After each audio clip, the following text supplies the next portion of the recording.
नाज़रीन, वज़ीर-ए-आज़म शहबाज शरीफ बनू में कामयाब कार्रवाई ते सिक्योरिटी फोर्सेस के ख़िराज तहसीम पेश कयो आहे। पंहिंजे जारी कयल बयान में वज़ीर-ए-आज़म शहबाज शरीफ चयो आहे त अज़म इस्तेहकाम जे विजन तहत सिक्योरिटी फोर्सेस दहशतगर्दी के खिलाफ वॾियूं कामयाबियूं हासिल करे रही आहे।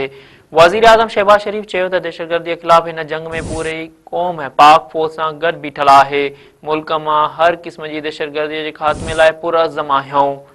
नाज़रीन, असां ख़बर ॿीहर ही अहम ख़बर ॿुधाए रहिया आहियूं त वज़ीर-ए-आज़म शहबाज शरीफ बनू में कामयाब कार्रवाई ते सिक्योरिटी फोर्सेस के ख़िराज तहसीम पेश कई आहे।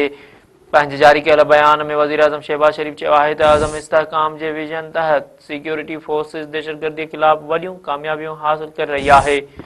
वज़ीर-ए-आज़म शहबाज शरीफ चयो आहे त दहशतगर्दी के खिलाफ हिन जंग में पूरी क़ौम ऐं पाक फ़ौज सां गॾु बीठल आहे। मुल्क मां हर क़िस्म जी दहशतगर्दी जे ख़ात्मे लाइ पुरअज़म आहियूं।